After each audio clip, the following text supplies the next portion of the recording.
Have you ever noticed that the harder you try to calm down, the worse it gets? It really does. The harder you try, the harder we try, the harder, um, the harder it is to let go, right? Um, it was, me and my dad we would oftentimes butt heads when he was still around, several years ago. And of course it was politics that just got us, butting heads. He would say something outrageous, and I would just be outraged about what he just said. And I couldn't, I had to respond. I had to tell him that he was wrong. I had to tell him that that was ridiculous what he had just said. And we would just go back and forth. We were constantly, constantly arguing because we just couldn't see eye to eye, and that's the thing that's what politics does, right? But it's hard to calm down when we get all riled up. There was this one time where I was talking to my dad on the phone, and he hung up on me while I was talking. Oh, no, no, no. And that just riled me up. I was just so upset that he just hung up on me. He didn't even give me I'm his son, and he treated me with such disrespect. And I took it so personally. And after I got off the phone with him, and obviously I tried to call him back, and he wouldn't pick up, which got me more mad, And I got to a point where I was just like, okay, you know what? I need you to just calm down because I'm just too upset right now, and I can't do this right now. And I was just trying to calm down. I was pacing my room, pacing the apartment, and I was just like agitated, and I was just like trying to calm down, but I was having a hard time because I just kept thinking over and over and over about what just happened, And it is hard. It is hard to calm down when we're in that state, when we're so upset that we can't calm down. And even though we try and we try to calm down, we can't. And,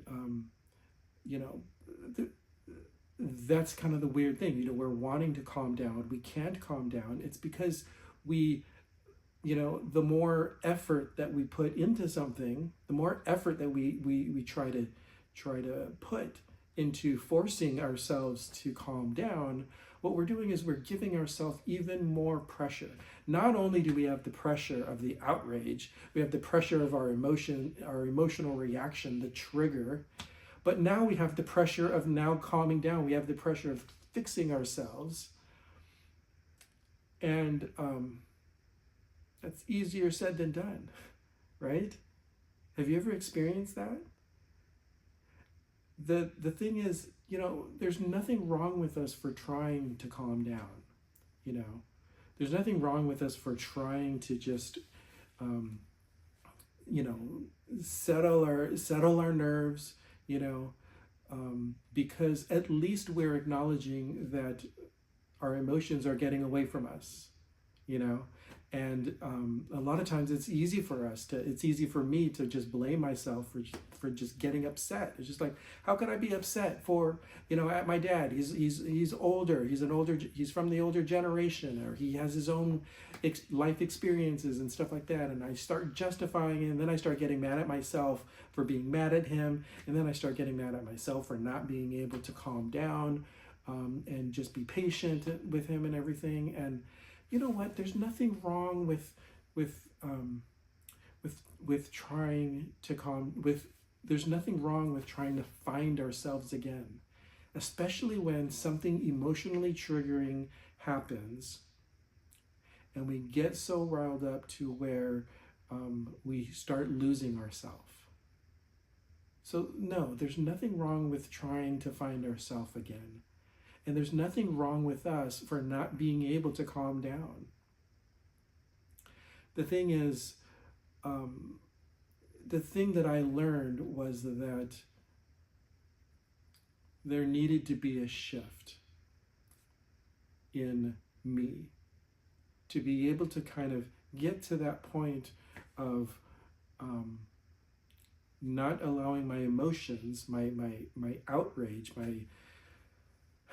my anger about what had just happened, the thing that's outrageous, the thing that I just saw or witnessed, I had to get to a point of not trying to calm my mind, but instead listening to my body.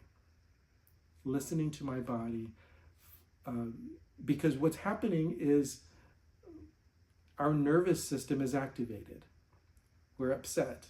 Naturally, we're upset. And so our heart starts racing. Our palms start sweating. We start, sometimes, depending on how mad we are, our vision starts getting blurry, right? And, I've been upset so much, at times that my hand would just start shaking, And I realized that I needed to not force myself to calm my mind about what I was upset about, but first I needed to listen to what my body was telling me. I needed to recognize that my nervous system was activated, and physiologically, there's no way to calm down when our nervous system is activated. So if we really want to calm down, I realized that I needed to regulate my nervous system. I needed to address what my body was trying to tell me. And once I sat down and really started to pay attention to what my body was trying to tell me, then I started to come to some realizations. First of all, I wasn't feeling safe, my body was telling me that I wasn't safe around my dad because he would say something hurtful. My body was, and so as a result, my body would respond by tightening up. My chest would tighten up, and my heart would start racing, and I would start getting upset, and I would start getting in fight mode, And my body was telling me these things, that I am feeling threatened, and that's what my body is. That's what my body looks like it's doing, When I'm upset, my body is getting ready to fight back.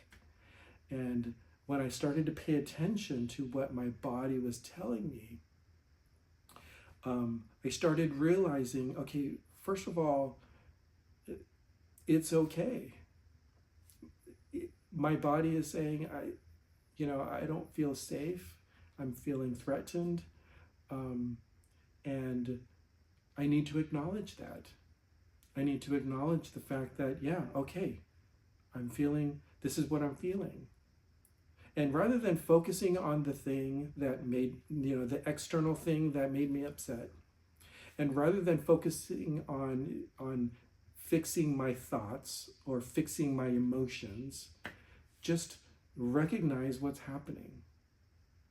Because it's the recognition of what's happening, it's the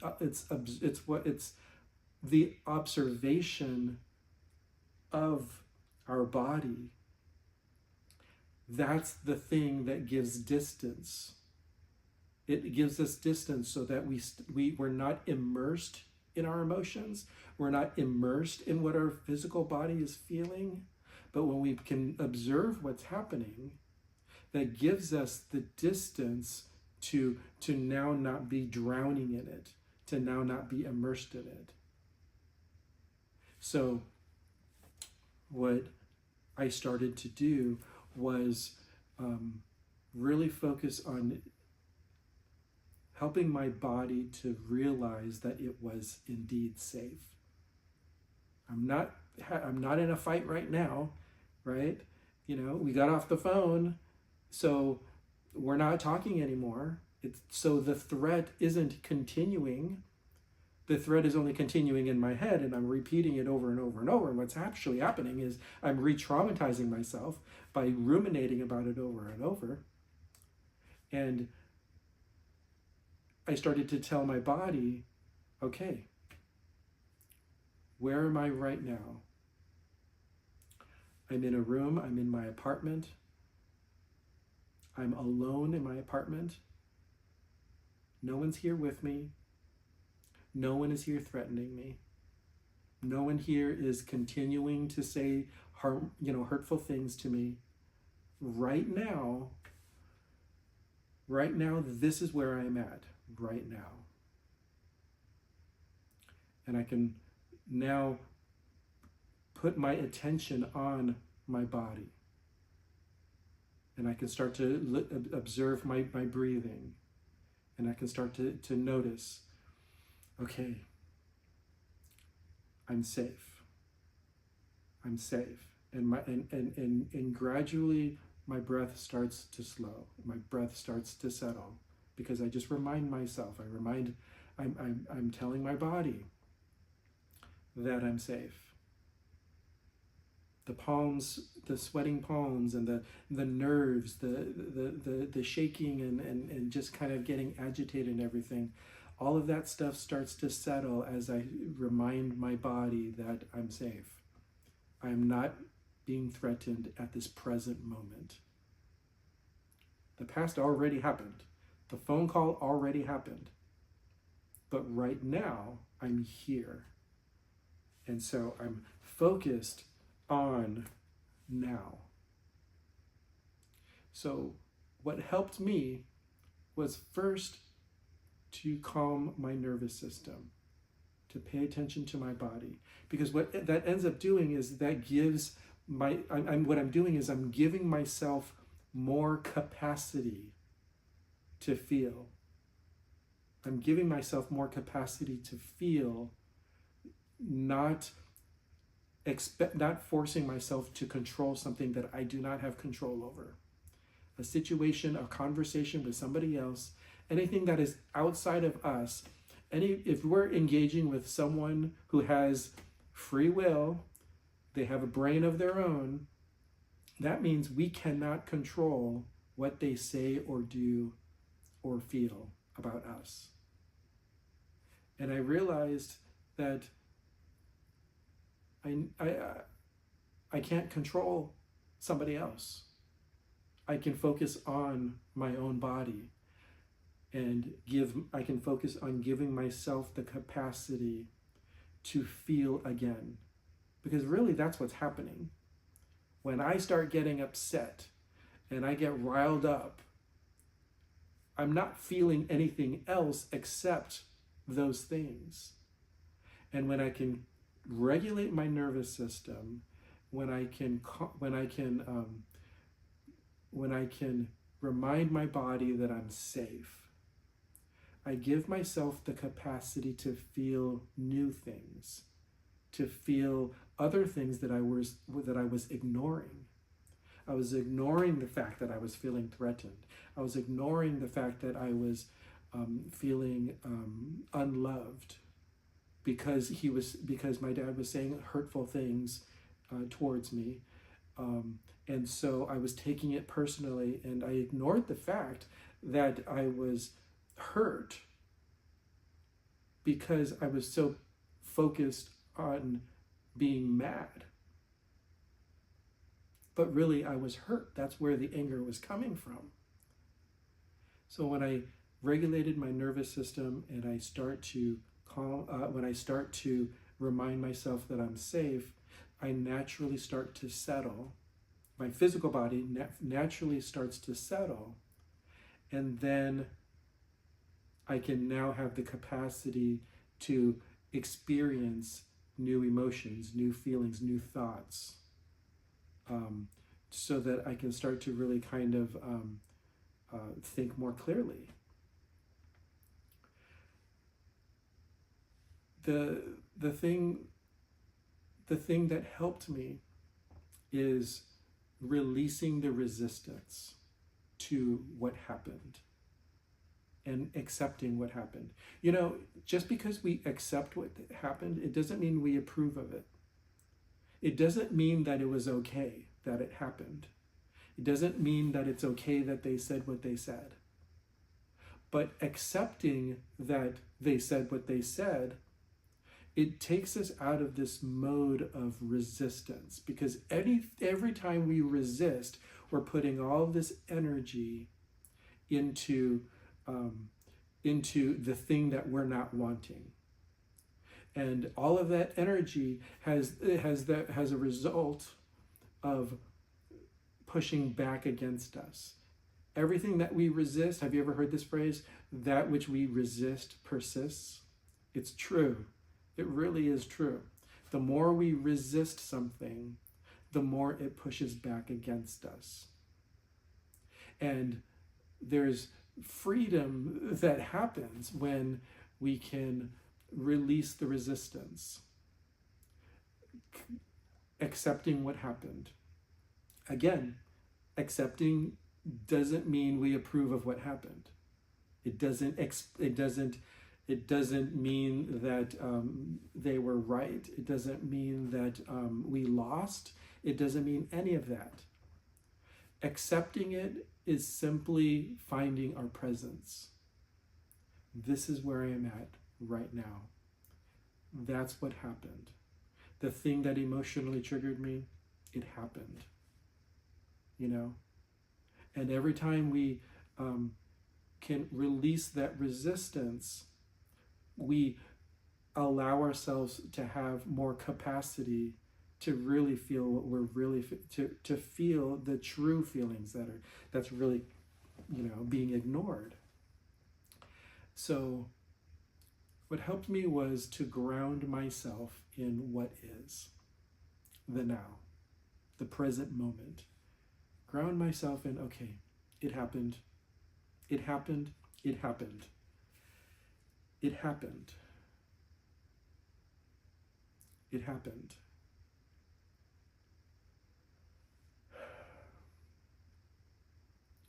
It happened.